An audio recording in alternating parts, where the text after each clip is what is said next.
You do get that if this clause disappears, they can walk away anytime, right? No penalties. I said it slowly, pen poised like a scalpel above the last intact copy of the agreement keeping our company above water. Nobody replied. Just the shuffle of chairs and Becky's acrylic French tips, click, click, filing down my patience one tap at a time. That's when it hit me, I wasn't just defending paper. I was the last sandbag holding back a flood of corporate idiocy. And the waterline was climbing. This wasn't just another dock rotting in some shared drive. This was the agreement, our crown jewel. I'd pieced it together clause by clause over 5 caffeine-soaked months of conference calls, compliance reviews, midnight edits, and lawyer justs with a global logistics titan whose legal team lived on blood and loopholes. I gave them neither. Every line was deliberate. No fluff, no filler. Indemnity caps, force majeure gymnastics, territorial locks, it could survive mergers, bankruptcies, and procurement meltdowns. Legal once joked it read like a thriller with an attitude problem. I quietly copyrighted it, yes, my name in the footer. Maybe out of spite. Maybe because I knew someday someone would try to gut it. And speaking of gutting, 97% of you hear stories like this without hitting subscribe. Wild. Like hijacking someone's Netflix password without even fake texting, thanks. Don't be that person. Tap subscribe. Help us keep pulling skeletons out of corporate closets. No one ever thanked me for this contract. It just hummed in the background like HVAC, only noticed when it failed. It brought in bonuses, promotions, a VP's Bora Bora trip on commission. Meanwhile, my $14 lunch was denied as tightening belts. Still, I updated it, adding Southeast Asia riders, sweating over whether timely or reasonable would save us in arbitration. Spoiler, it did. Through all the eye rolls and just a contract person snubs, I stayed, not for loyalty, that died somewhere between the 4th reorg and the annual no raises email, but because this agreement had my fingerprints. My fingerprints had calluses. I wasn't about to let some LinkedIn visionary with a real estate side hustle butcher it for efficiency. I used to joke, if they tried to use it without me, they'd regret it. It stopped being funny when edits started slipping in untracked, client redlines vanished, and a new shared folder appeared, standard agreement, editable.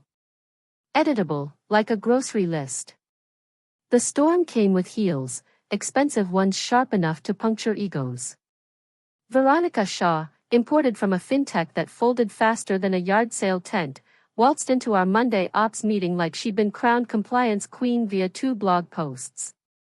This place moves like molasses in church, she laughed, tossing her Gucci tote on the table like planting a flag. My job? Clear the sludge. Starting with bureaucratic lag. Her lag was legal process. Contracts. Liability. The stuff that stops lawsuits. People like me? Clipboard bureaucrats. Said to my face. Then smiled like it was a joke. She opened the folder like it was leftover casserole, skimmed one page, sighed. Jesus, it's a novel. Can't we just use the old one? That is the old one, I said evenly. And it's the only one that's kept us out of 6 lawsuits. She blinked, bored.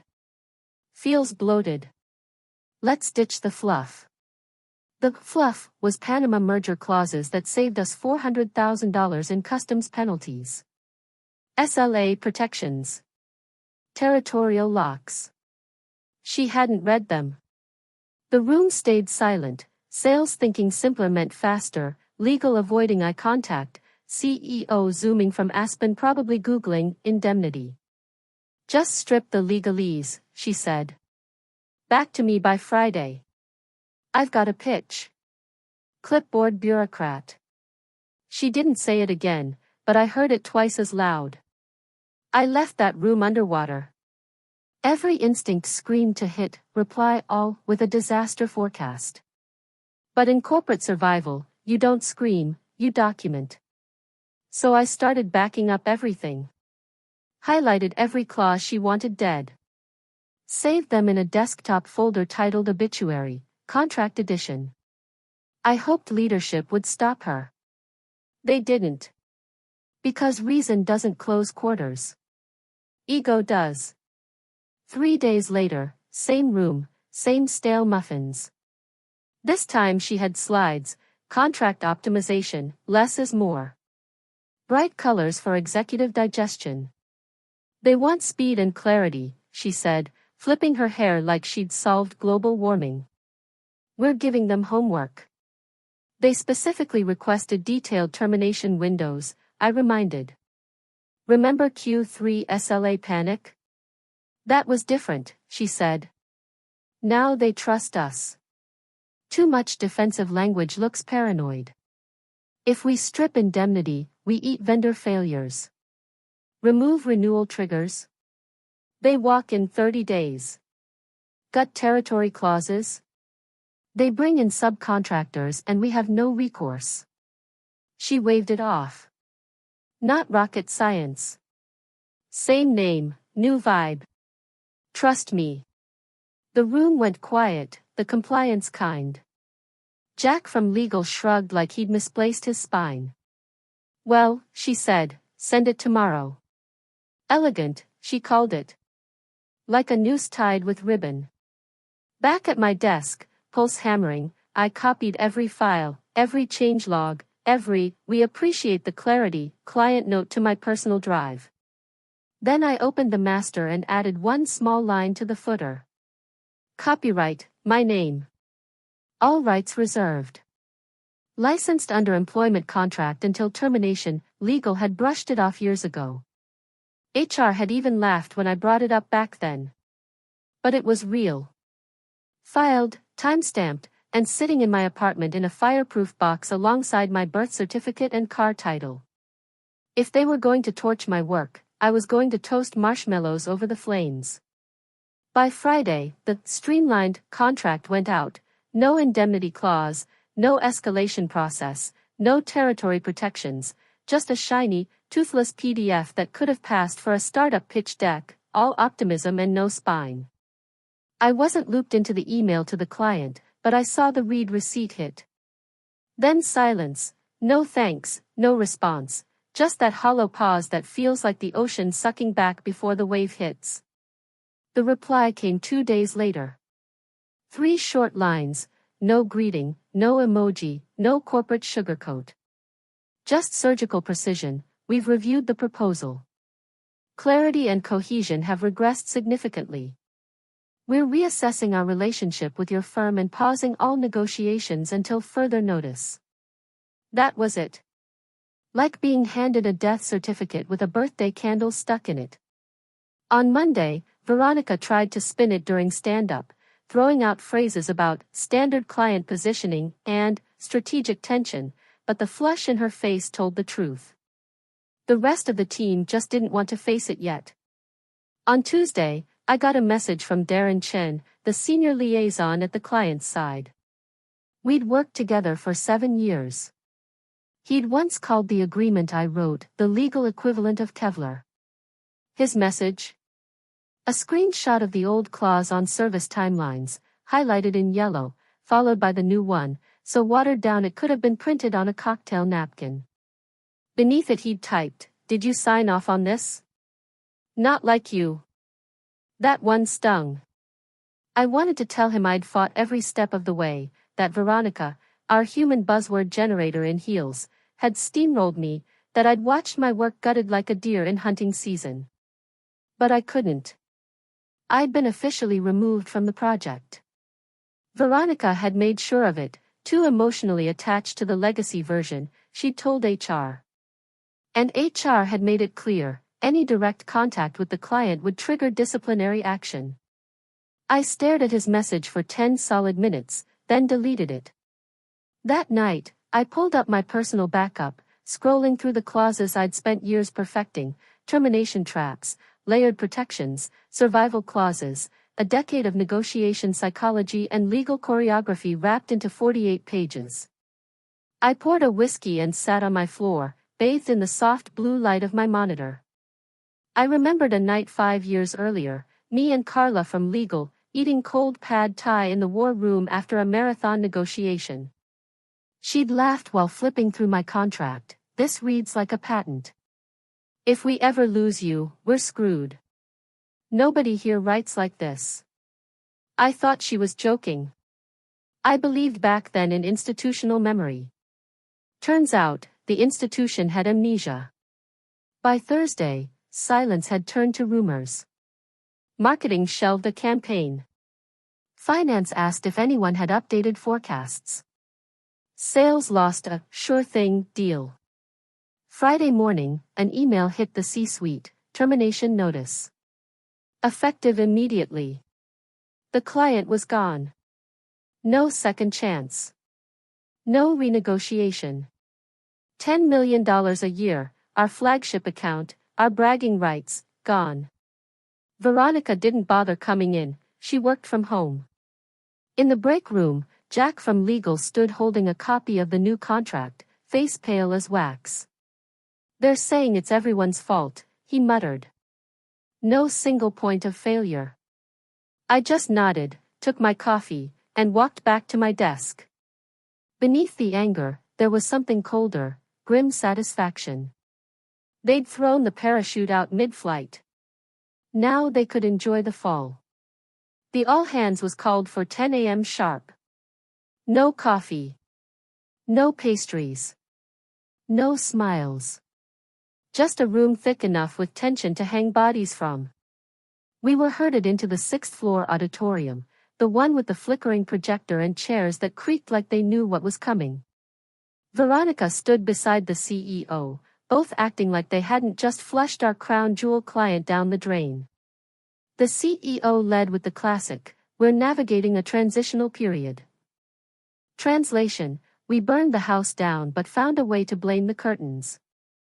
Then came the PowerPoint, red bars nosediving, churn stats, risk slides with bullets like contract irregularities and internal communication failures. They might as well have put my face on the screen with a target over it. 5 slides in, Veronica spoke. As we examine what happened, we need to acknowledge breakdowns in escalation. Certain individuals, while technically capable, failed to raise risks in an executive-facing manner in time. Translation: I didn't go over her head with a neon subject line screaming your VP is destroying our biggest deal. Never mind my documented objections. Never mind the 3 flagged emails I'd CC'd to legal, procurement, and the Slack thread warning, this stripped-down version will not hold up, see indemnity clause history.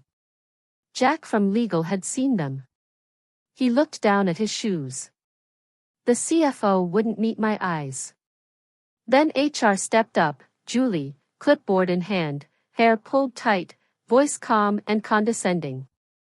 As of today, we are terminating your employment for procedural negligence and failure to escalate critical concerns appropriately. You will be escorted from the premises immediately. I laughed, not hysterical, just a dry chuckle pulled from somewhere deep. Julie flinched. I stood, silent. Gathered my purse, sweater, and one more thing, a black USB drive shaped like a fountain pen, clipped inside my notebook for months. No one noticed. They were too busy swallowing buzzwords and passing blame. They all watched me walk out like I was already a ghost. At the elevator, I paused. My badge still worked, for now. Inside, I pulled out my phone. One contact, no last name, just the letter M. The call rang once. Ready? I asked. The voice didn't say hello, just answered, always. The letter went out Monday morning, certified, notarized, printed on thick cream paper that smelled like money and war. My lawyer, Marcus, the voice behind always, had spent the weekend honing it like a blade.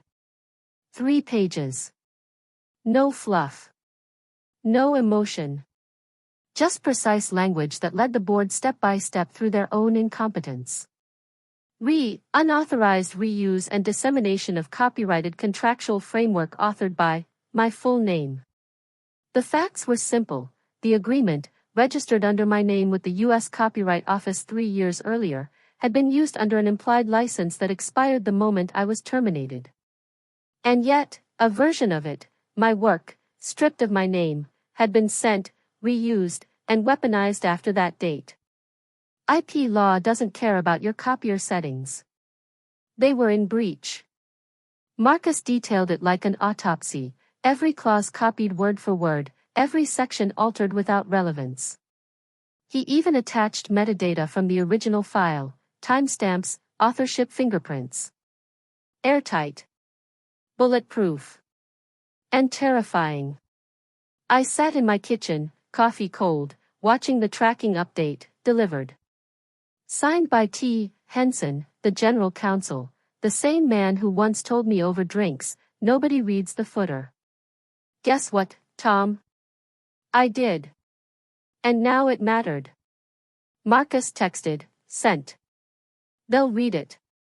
Give them 24 hours for internal panic. 72 for outside counsel. P.S. I had fun with the ending. He wasn't lying. The last paragraph was smooth as good bourbon. Given the unauthorized use and ongoing risk of further infringement, we formally request immediate cessation of all derivative usage and distribution.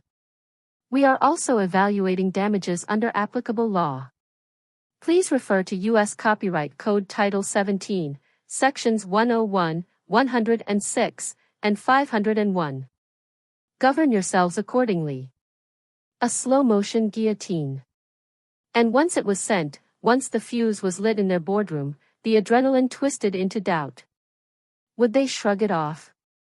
Lawyer up and bury me under counterclaims and delay until I bled out in stress and fees?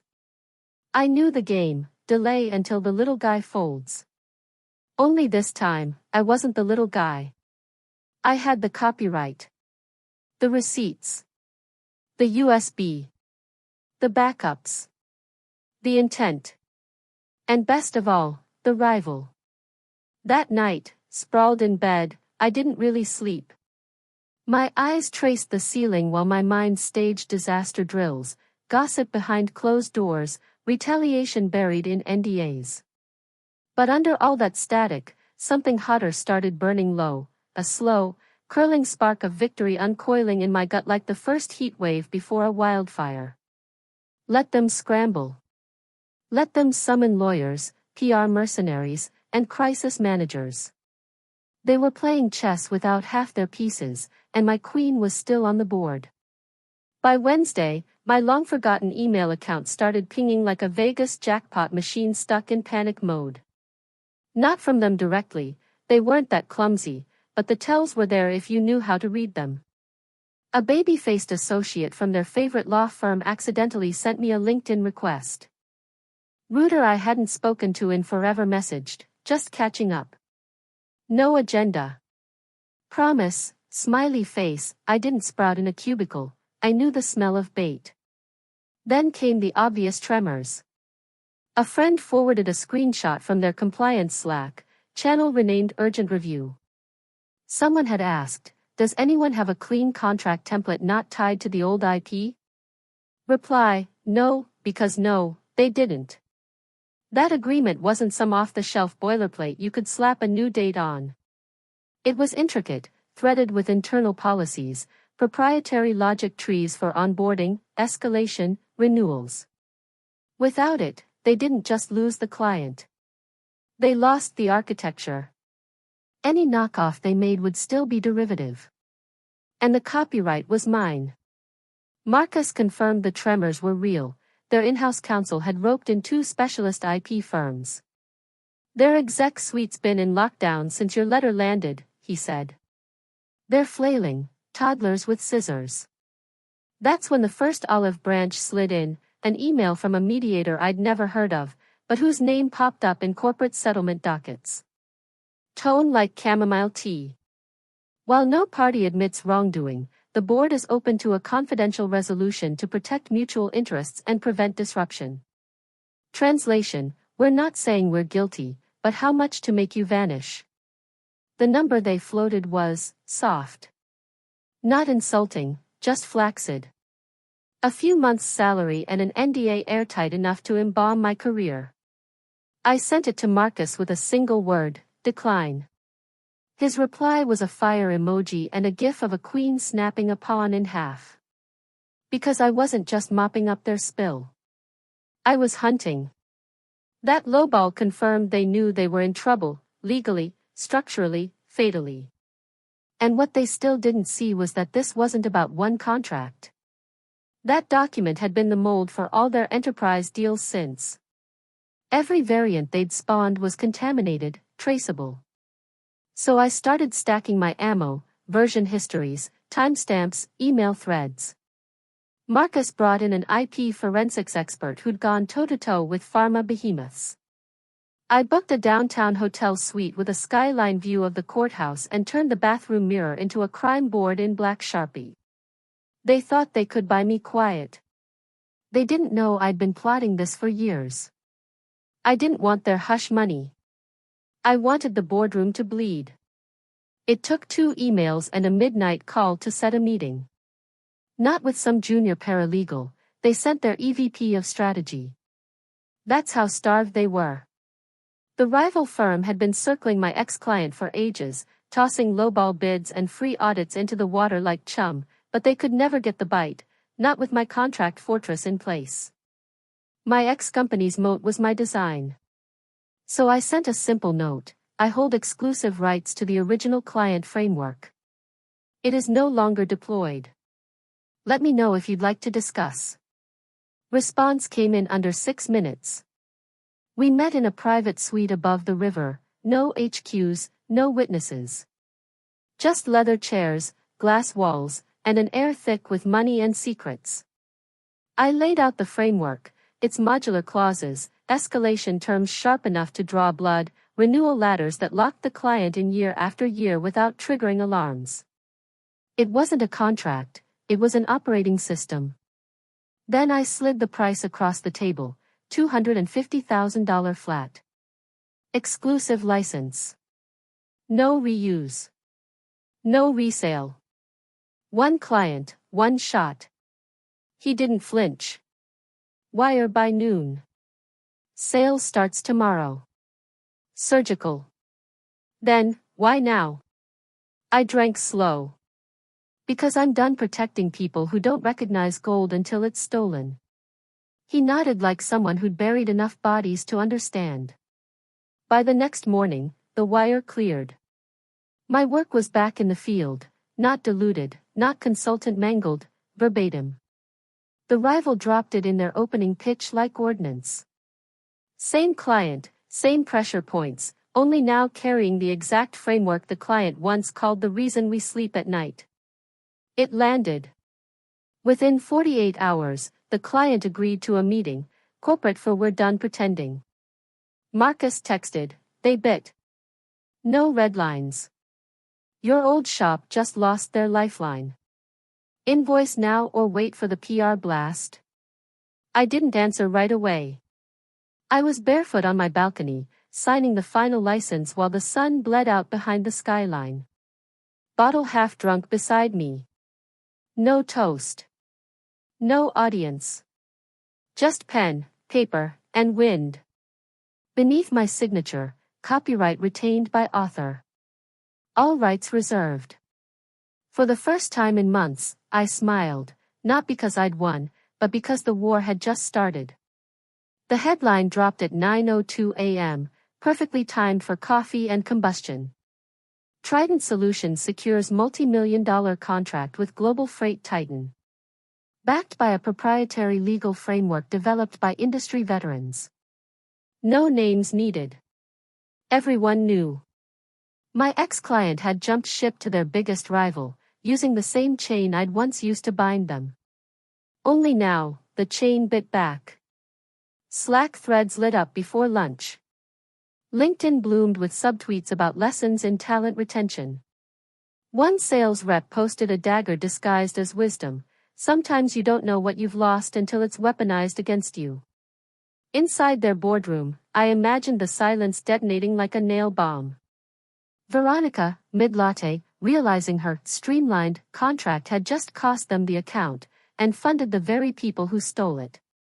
Because that $250,000 they'd paid me? That was their rebound budget. Their war chest. Spent on the bullet that just went through their own foot. Then came the kill shot. Marcus sent it right on cue, certified envelope, signature required. Invoice, unauthorized use of protected IP. Formal breach notice attached. Itemized damages, penalties, usage violations, plus a bold highlight of the license terms they'd ignored. The language was polite but lethal, enough to flay reputations while staying legal. Total due, $325,000 under U.S. Copyright Code, Title 17, registration hashtag TX000032911871. Signed, Marcus L. Kane, Kane and Voss LLP. And beneath it, my full name. All rights reserved. I pictured the CEO, hands trembling over his overpriced smartwatch, trying to decide what hurt worse, losing the contract, losing the client, or realizing they'd fired the only person who knew the machine's guts. No, I didn't forgive them. No, I didn't wish them luck. But that night, same chair, same skyline, same glass of champagne, I let the quiet sink in like a blessing. Justice isn't always a courtroom. Sometimes, it's a signature they never noticed, until it drains them dry.